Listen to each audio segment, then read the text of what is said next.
Hi, everybody. Welcome to The Locker Room, our weekly podcast where we accentuate the positive of all of our high school kids in the Bayou region. I'm Stan Gravois. He, right off the camera, is Dustin Robichaux. And again, for the next, we don't know exactly how long. I'd love to give you an exact time, but we're going to have Casey on a little bit later. And if Casey and I get on the roll, might be 30 minutes. If Casey and I don't get on the roll, might be a little bit less. We'll see how it all pans out. But of course, it is basketball season and soccer season in our area right now. And I want to get to you those other sports that are going on right now. Because sometimes we forget about I don't want to call them lesser sports, they're the Olympic sports. And, powerlifting, wrestling, even bowling, even though bowling is not in the Olympics, it's a sport that is very well received in our area. So we'll talk about that too. But first, it is time that I wish you a happy new year. You stood me up last week, actually. Well, I was on vacation, Stan. I was enjoying myself. I enjoyed myself last week too, but I do understand what it takes to put one of these things together because I actually had to hook up the camera and I was like, am I doing this right? Am I doing this right? And it was a little bit different of a camera. But again, Casey certainly helped out as we went through each of the basketball teams. And I would tell you guys out there, it was a good show last week simply because we went down the line with each basketball team in the Bayou region and talked about where they're at the midpoint. And I think there were some things to be learned. I didn't know that there were certain players that weren't playing right now. I didn't know that it was a situation where this team was actually playing this kind of competition simply to see what they could be. So again, a lot of really good stuff in that show last week. And of course, you can go find our podcasts from weeks prior. We'll tell you this too. Please subscribe, because if you subscribe, you're always going to get a notification related to when we're on, when we're playing, and things like that. So we hope that you go and subscribe. Subscribing is really easy. All you have to do is go down if you're watching us on YouTube, and at the bottom there is a link where you can subscribe. You just click on that, and it will send you notifications. You could do the same on Spotify also, so we would encourage you to do that. You did mention it was a good vacation for you last week, right? Yeah, had a blast. Santa was very kind to me. Very good. Very good. As we head into the new year, we wish all of you a happy new year. Again, I did mention basketball and soccer are the two bigger sports going on right now. But I want to give you a rundown on a lot of other sports going on, and we have a lot of participants in these sports. Wrestling actually started in November. It wraps up on February 14th. So from November to February, like if I would have put $1 million on the table, Dustin, and say, give me the wrestling season for high schools, would you have known that was the season? I would have not, no. Again, it started on November 4th, and it ends on February 14th. Two schools that are really good in wrestling in our area are Terrebonne and H.L. Bourgeois. Vanderbilt actually has started a program there too. I think probably in the next 10 years, we're going to talk about wrestling at all the schools in our area. So it's a sport that certainly is growing. Powerlifting has grown. Most schools realize they have to have a powerlifting program to compete in sports like football and those strength sports. But I got to tell you, a lot of the schools, especially on the girls' side of things, are really good because of the cheerleaders. A lot of the cheerleaders participate. Well, the first meets for powerlifting started on December 16th, and the state meet for powerlifting is going to be March 26th. So that's right dead in the middle of the winter going into the spring. And then you have those sports where they're inside, so you're a little bit less worried about it. Bowling is actually getting cranked up here in January, and they're going to go all the way into March. Baseball starts on February 10th. That's right, folks. We're January 6th today? Mm-hmm. On February 10th, they'll be playing regular season baseball games. Not your scrimmages early in the year. Those are going to happen in January. But regular season baseball, February 10th, regular season softball, February 18th. So that's all right around the corner. Then you have track and field, which starts March 3rd. That ends on May 8th. So it's a pretty long season. Golf and tennis. Kind of unique sports. Golf and tennis, you could play whenever during the year. The thing is, you have to have your entries in for state competition by the end of April, and then in the beginning of May, they play the big golf tournament for state competition on each of the classifications and divisions level, along with tennis. So again, we have a lot of kids that are in other sports on the peripheral from those which we consider the main sports. So please go out and support all of those kids. Just curious, Dan, how many schools have a golf team right now? All of them. All of them. So In our area? Yeah. Every school has a golf team. Okay. We have a couple of teams that are really competitive in golf. South Lafourche always is good in golf. E.D. White and Vanderbilt are always good in golf. Homer Christian has golfers. CCA will have a golfer at some times and not at others. Okay. Golf is one of those sports where if you just don't have the means to do it, you can't do it. But we do, most of our schools in the area participate in golf. So, yeah, we wish those kids well. It's a good sport. You can play it till you old, so it's always a good thing. Want to mention this before we get to Casey real quick. Next week, our show is centered around the 6 inductees into the Bayou Region Hall of Fame for 2025. We're very proud of this class. Got a couple of guys, I'm going to give you a little teasers in here, right? Got a couple of guys who, although they grew up in this area, they are now well out of state because they have been so successful. We have some guys who, if you were in education in our area, you're going to know of them because they were influential in our communities. It is a very, very good induction class. Again, 7 o'clock on HTV 10 is when it's announced on Tuesday night. And then next week, we will explore it a little bit deeper, give you a little bit more commentary on each of these guys, as they are going to be inducted on June 18th at Cypress Columns in Gray, Louisiana. Again, a terrific class, and very appreciative of these guys. We've been working with them for about the last 2 weeks. Been ultra busy with that, along with doing this with the high schools. So going to really have some good stuff for you next week. Very happy, as always, to have Casey Gisclair with me. And first of all, Happy New Year, man. This is the first time we really get this going during the new year. Yeah, same to you, man. I hope everybody over there is having a wonderful start to their 2025. Yep, it's a cold start for sure. I was a little taken back this morning when I walked outside, but yeah, we need a little cold weather in the area for sure. Listen, I mentioned this to you off air when we were going on. I didn't want to spring you with any kind of preface to what we're going to talk about today. It's a little off the wall. It's a little bit different, but I think it's very, very important. So just bear with me, okay? Let's do it. So I think, and of course, this is just sort of an opinion, but that's what we're here for. It's obviously a podcast where we're talking about opinions and how we can be to the betterment of the high school kids in our Bayou region, right? I grew up in a time where we had local newspapers that covered you tooth and nail. I realize newspapers are not the thing anymore, but we had people who kind of grew up in the area, and I've always had the utmost respect. And I think they're very important to getting the word out there now.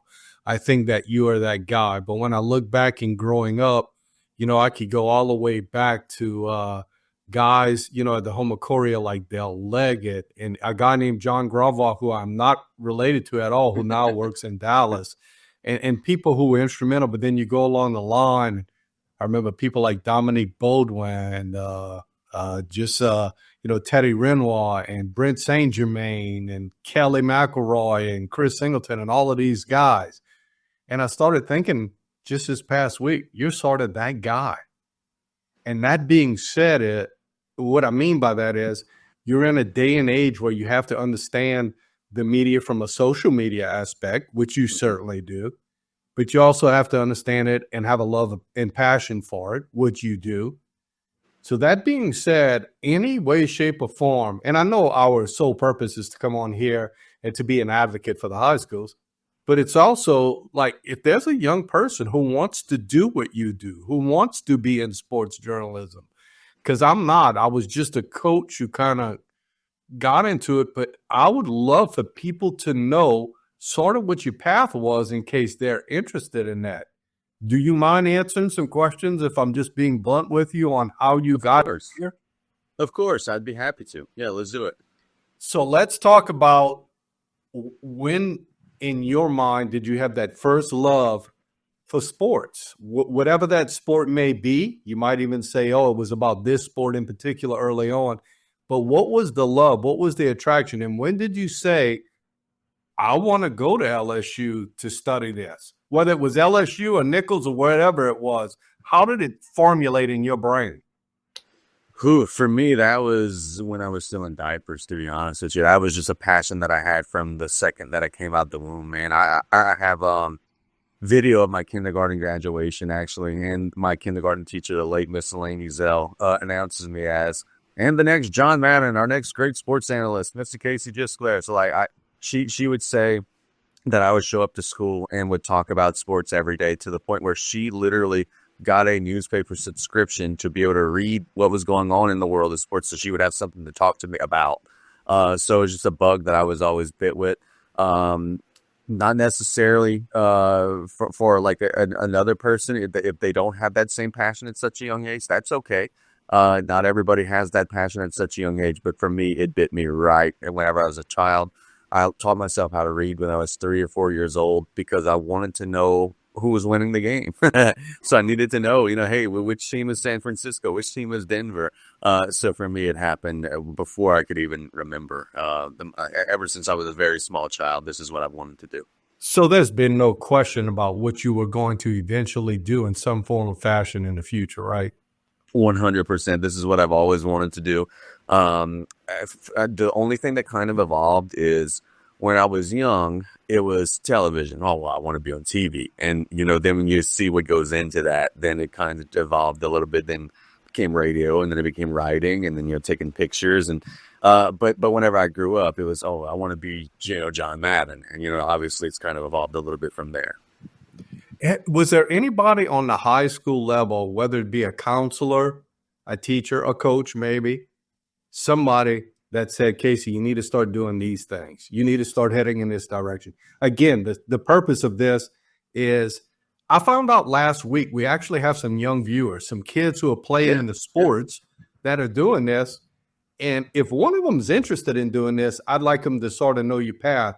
Was there a person in high school that maybe led you in the right direction? 100%. So, well, first and foremost, if there's any young people that want to do this stuff, please reach out to me. I would be happy to guide any young person that would be interested in this stuff. But for me, whenever I was in high school, I expressed an interest in sports journalism. And I remember, and it's, ironic, because this person actually just got a bust outside of Nichols' gymnasium. Dr. Hill over at Nichols, he came to our school. And he told me, he said, young man, you're very gifted, and you're going to be very good at what you do. And he gave me the path. He said, hey, these are the classes you should schedule. This is what you should tell your counselors. And he came to our school for like a career day type of thing. And he laid it out for me. He said, this is what you should major in. This is what you should tell your counselors. These are the classes you should take. And Dr. Hill was a huge influence to me. And if he's listening to this, I want him to know that, he was a big, big, big part of my journey without even realizing it. He just gave me some advice, and it was advice that helped me immensely. Isn't that amazing? Just those little things along the way. So let me ask you this. You end up going to LSU, and I don't know the direct path or anything that you took when you went. Was LSU a little bit, and I'm going to ask this, and you may kind of wiggle the question, was it, I want to go to LSU because I love LSU sports and I can get an education there, or I want to go to LSU because they have a great mass comm or a great journalism, or what was the path to LSU? The path to LSU was me being young and me being naive and me saying, hey, I want to go and sit in the LSU student section and, be an LSU Tiger. And, it just so happened that obviously it worked out to where they do have a great mass communications department. And in that respect, so thankful to all of my friends over at the Manship School and all the connections that I made there. But if I'm being 100% honest, truth serum in my veins, the athletics and everything there had a large role in it. But it also, I'll go ahead and tell you now, that was the best 4.5 years of my life, without question. I enjoyed my time so much there, learned so much there, and I'm so grateful to the people there. Yeah, so you sort of answered that question for me. Nothing you would have done different related to that. Would there have been a time when you were there, and maybe again, just to let the younger generation know, it could get tough, it could get sticky. Was there ever a time, what was the hardest part for you there?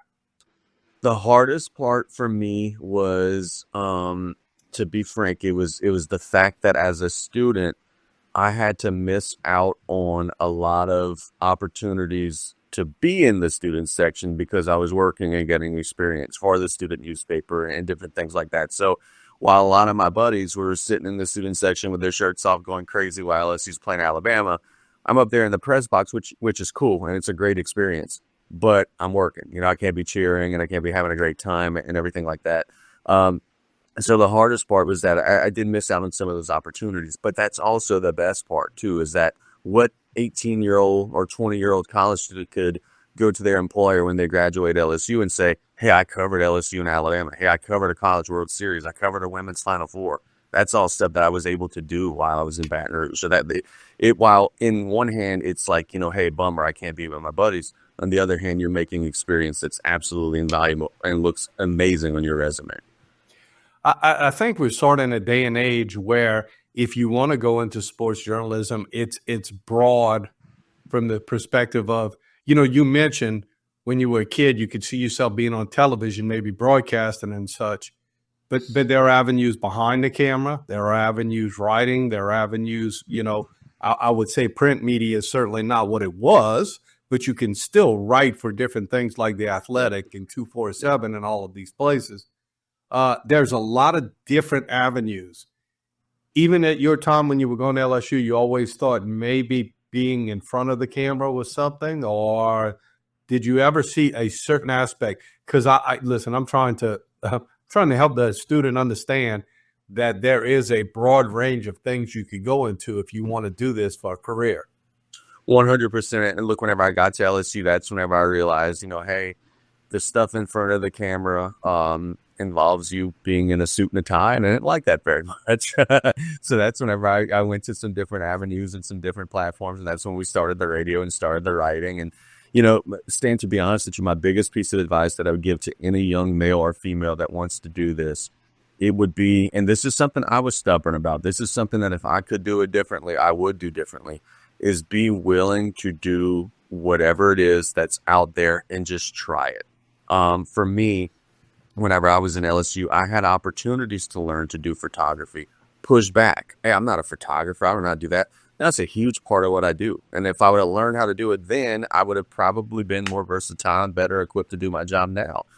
So if there's something available, and you're given a radio mic and are asked to try to do a radio segment, or if you're given a camera and asked to go shoot some pictures, or if you're given whatever platform it is that someone puts in front of you, learn how to do it, or at least take the time to try to do it. Because, Stan, some of the stuff that when I was at LSU, I said I didn't like or wouldn't enjoy are now some of my favorite parts of my job. Like, I love doing this type of stuff right now. I would have never envisioned doing anything like this when I was 20 years old. I love taking pictures and stuff like that. That's something that I was terrified of when I was a kid. So be willing to try it, because that thing that you are hesitant to do right now might end up being that thing that's going to be signing your paycheck someday. So does it scare you a little bit? We talked about people like Brent St. Germain and Kelly McElroy and even Chris Singleton, and those. They're not in the field anymore so much, and they aren't.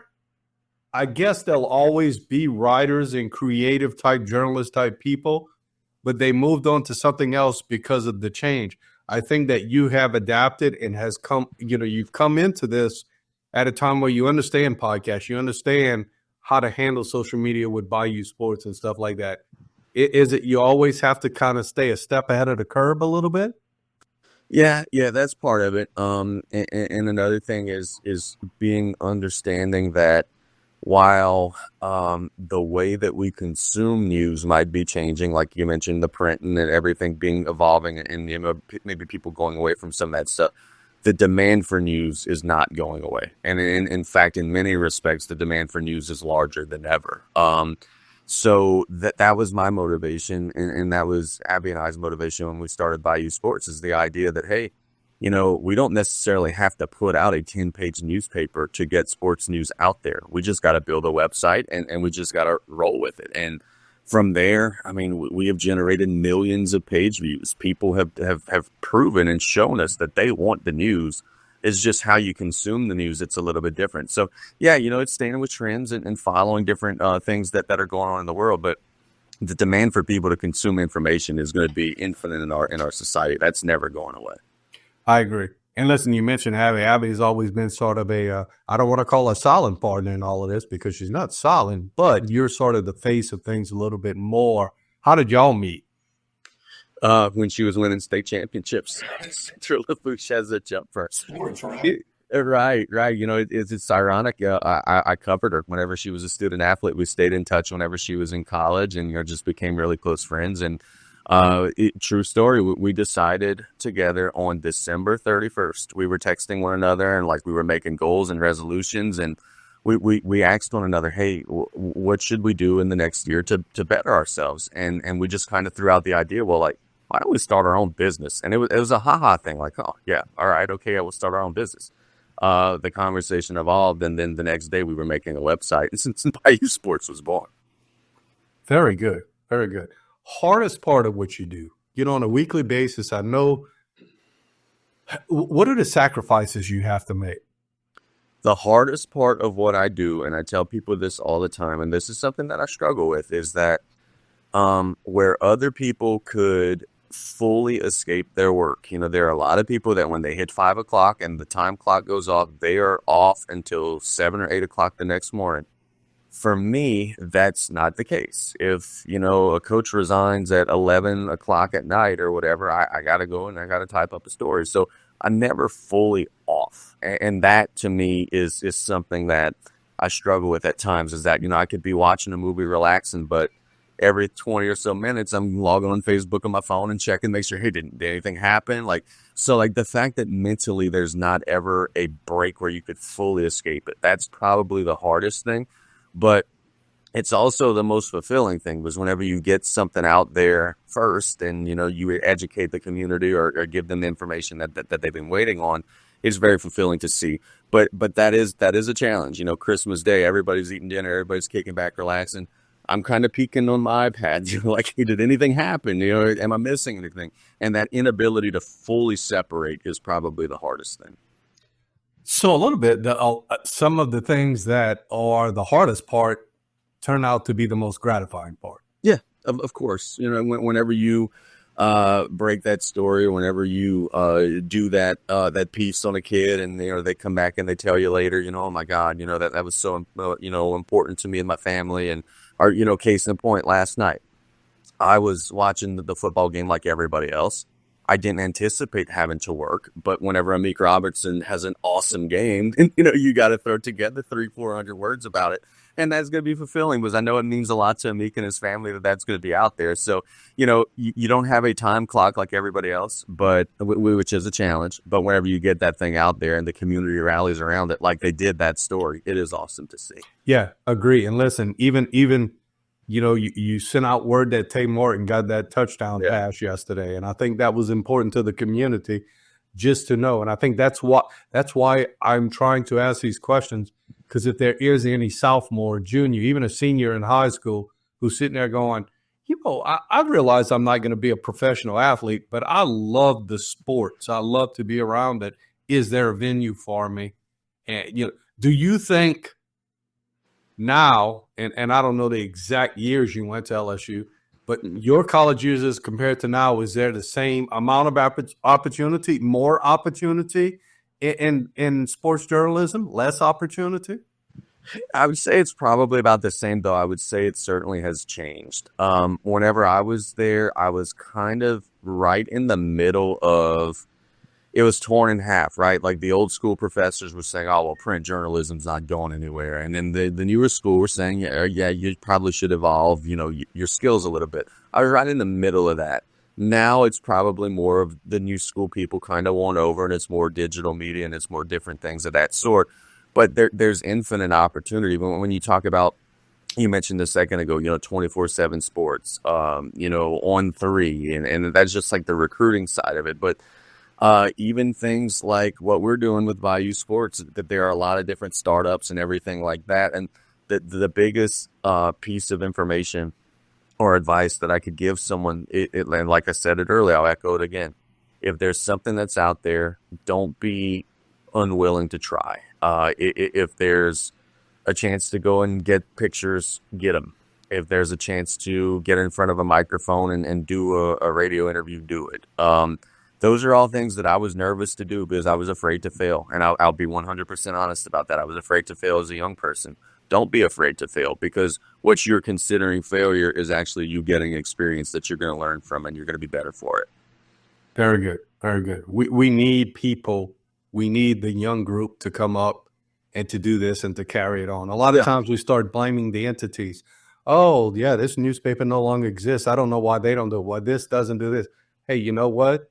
If we had some young people actually, and just to be fair about it, whenever I thought I'm at an age where, I can't go in on Friday nights at 11 o'clock at night and do Friday night sports, you always hope for that person to come up. And I think if a lot of them in our area know about this, maybe there is a way to come. I do have to ask this just to be, again, to be sort of fair, but not necessarily fair or whatever. I think obviously our culture and the way we speak, and if there is a flatness to it, we're all okay with it. And that's where you are. Was there anything with that with you? I do have people who come up to me and say, hey, Casey Gisclair? And I'll say, yes. And they'll say, has he always spoke like he does now, or was he ever flat? I mean, man, he's a Gisclair or whatever. So how, for you, was there ever anything? Because, and I'm going to say this so that you don't feel alone in this. Good guy who is a physical therapist and was an athletic trainer for us. Kyle Guidry is from Golden Meadow, and he doesn't have a thick accent or anything. And I said, why? And he said, I did. He said, but I went to the Army for a while, and things just sort of changed. So for the person out there who's going, was Casey Gisclair always like this? His grammar and his vernacular is really good, or is it what? Did he have to change a little bit? Yes, I was trained to speak a little different whenever I got to Baton Rouge. The Cajun accent was a little stronger. And I'll say this, if you're with me during an LSU or a Cowboys game, it does still come out. It does still exist. So yeah, it was something that was learned. It was something that was told to me, young man, if you have aspirations to work in the city or whatever, you need to work on this. And it was something that I was conscious of and that I tried to fix. But, as fate would have it, I ended up not being in the city, ended up being right back home. So I probably could have stayed with my own accent. That's what I was going to say. It works fine for us. It's fine. I kind of knew whenever I go in, and sometimes I would go into the studio at Truck's place for radio. And I remember one of the storms had passed through and the mud came up. And I went in and I said, man, it smells bad when you come there through the Burglar Rose Highway. And you and Brian immediately said, oh, yeah, that's the, I can't remember the word y'all had. The puri. Oh, that's the puri. And I was like, yeah, Casey, he knows the words. He knows the vernacular and everything on that. Listen, I know that was a little intrinsic on your life a little bit, but I do want people to know. You mentioned how, Dean Hill kind of led you in the right direction just from having a few words. If there's somebody watching this who might say, yes, I want to do that, and they come back to our area and they support our student athletes, that would always be great. So I appreciate you sharing that a little bit with us. No, 100%. And look, I mentioned this at the beginning of the segment, and I can't echo it enough. If there's a young person that has any aspirations to do this, there are opportunities within Bayou Sports, but there's also just opportunities for me to, just give you advice and counsel. My email address is JisclairCasey, that's CASEY @gmail.com. Do not hesitate to reach out. If you could get a hold of the folks at the Community Sports Institute, get a hold of Stan. Stan will give you my phone number. I'm more than happy to help. We have Cole Trosclair who wants to do this right now, working with us at Bayou Sports. We've been more than happy to have him along.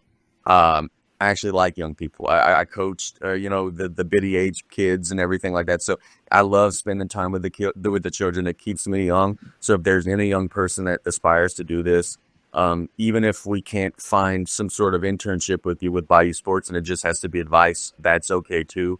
But I'm more than willing and more than grateful to give advice, give counsel to anybody out there who wants to do this, because as Stan said, it is something that if young people don't rally around, it ain't going to be here 30, 40, 50 years from now. So anytime there's that opportunity, I love to spread that passion to the next generation. That's something that I very much so enjoy doing. Agree 100%. Shifting gears just a little bit real quick, just two questions in general. First, related to soccer. I know y'all like basketball games just about every night. You sort of like me. You keep a peripheral eye on soccer. Anything from the soccer world, the high schools in the area that you think is maybe going on special right now. I know Thibodeau is actually having a really good girls' year, and it's still early. Listen, they're still not really into their district slates either. But anything in soccer that you've heard, maybe through the buzz of something going on that's surprising to you? Surprising, not so much. It would be, it's more of kind of same old, same old. Vanderbilt's good. Hey, that's kind of the theme every year. Their girls team got a great win against a team that had been undefeated for 2+ years earlier this year. The guys challenging themselves, playing a tough schedule, but are holding their own. E.D. White, again, pretty solid. I guess if there's a little bit of a surprise, and I guess really, again, as we talk about it over the last 5-6 years, it shouldn't be a surprise anymore. How good Central Lafourche is, man. Every year they're solid boys. Right. They play at such a high level. And it just is a testament to, on Saturday mornings when you're driving in that area and you see those soccer fields and they are choked full, that hard work of those kids is paying off and it's spilling over into those programs. The Trojans are really strong. CCA and Homa Christian have some good programs. I think it's going to be a year where we're going to have several playoff teams and we're going to have some teams make a run. Well, I would go back to what you just mentioned about Vanderbilt, E.D. White, and those teams. Sometimes you'll see the record, and if it's sitting at 500, you scratch your head. Don't scratch your head. It depends on who you're playing. But in Central Lafourche's case this year, probably more than any other year, when you go down and see that schedule and that record, you kind of go, oh, there's something brewing there. And again, I think a lot of that goes back to legacy or in town here in Homa. It goes back to the Blackhawks, and I think over in Thibodeau, it goes to United. So you sort of have to have that program to bring the kids up, right? 100%. You got to have them playing at a young age, because if you're not playing at a young age, you're going to be going against somebody at the high school level who was playing at a young age, and they're going to have that advantage for sure. All right, shifting to basketball. Major question, but it has to go, two parts to it, one for the boys and one for the girls. Biggest surprise to you, no matter what that surprise may be, on the boy side of things? How strong South Lafourche is so far. They've already exceeded last year's win total. They're 10-1. They were like 8-20 or something like that last year. And they were competitive last year. They lost a lot of close games. This year, they're winning all of those close games, and they've got it rolling. They have played a fairly competitive schedule, but have found a way to go 10-1. They're my big surprise so far to start the season for sure. Girls side of basketball. This one would be twofold. It would be a combination of, again, how strong Terrebonne has been to start the year. But then again, on the flip side to that, it probably also would be the struggles of Ellender Memorial, just because you can't ever imagine like an Ellender program having those sort of difficulties. They're young. They're working through it. They're going to get past it. They're going to come out the other side, and they're going to be better for it. But when you look at the schedule and you see, losses where they're scoring 8, 9, 10 points, just think 3, 4, 5 years ago, they were winning state championships. So it's kind of how Terrebonne was really in that funk, and they've almost kind of switched places with Ellender, I guess, in some respects there. So that would probably be my two biggest surprises on the girls' side. I'll leave you with this, too. Just kudos for covering the Darin Fontz Classic. Got to know Darin a little bit before his passing, and he's really a great guy, and I'm glad that E.D. White's not letting his name be forgotten. The E.D. White girls, which he was the basketball coach of at one time, certainly are doing him proud as they are winning. And it was great to see some of that footage on Bayou Sports. So congrats for that. Thank you, man. It was a great time. Two really good ball games. The ladies get the win over Berwick. The men get the win over Homa Christian School. Great time, and shout out to the folks at Nicholls State University, because it means a lot to the kids on all four of those teams to be able to play on that big college court. I agree 100%. Thanks for delving into your life a little bit. I think it's important for the kids to know how you get there, because how you get there, and when I say you, but I mean anybody, how you get there is so important, and we hope that some others in the area strive to do those same things. No, very happy to do it, and thanks so much. I do think it was important. And if there's one thing that I would say in closing, if you're a young person and you don't yet know, that's okay. Like, not everybody is like me and is, at 3 or 4 years old is bitten by a bug. If you're 14, 15 years old and you don't know and you want to test some things out and you want to experiment, that's okay. So if you're listening to that and you're saying, oh my God, like I didn't have this passion from birth, that's okay. I understand I was a little bit of an outlier there in that respect. Next week, by the way, as a sign off, we're going to talk about the 6 inductees into the Bayou Region Athletic Hall of Fame. I want you to know that as soon as I sign off with you, I'll send you the list. Cannot wait, man. That's going to be fun. You get privy to it because actually we're supposed to, let that out on Sports on the Bayou every year, kind of a contractual agreement to do that. And that's what we're going to do. But I'll send you that list because I got to tell you, Casey, and Casey does not mind me saying this. There are some voters on the panel who are like, maybe if you don't tell people I'm a voter, I would appreciate it because they don't want to. You're proud to be a voter. Of course, yes. And listen, most of the people who are on the panel are very proud to be a voter. You ain't going to believe how close you came this year to getting it nailed. Wow. We were looking at it the other day, and when we looked at it, we said, what did he know? But you're going to be impressed. So anyway, next week we'll talk about that a lot. Can't wait, man. Looking forward to next Monday already. All right. Have a terrific week. Same to you, buddy. Big thanks to Casey. Again, want to remind everybody next week we will be introducing those 6 inductees into the Bayou Region Hall of Fame. Hope you're here with us. We'll give you a little insight of why they were so instrumental in our area related to athletics, but we don't want to forget them. I mean, that's the whole reason we do this. We want to make sure that the youth of today can get some inspiration by looking at these guys. So next week, it'll be those guys. Again, you can see it a little bit earlier if you go to HTV on Tuesday night at 7 o'clock. And that's when we'll actually publicly announce that on Sports on the Bayou.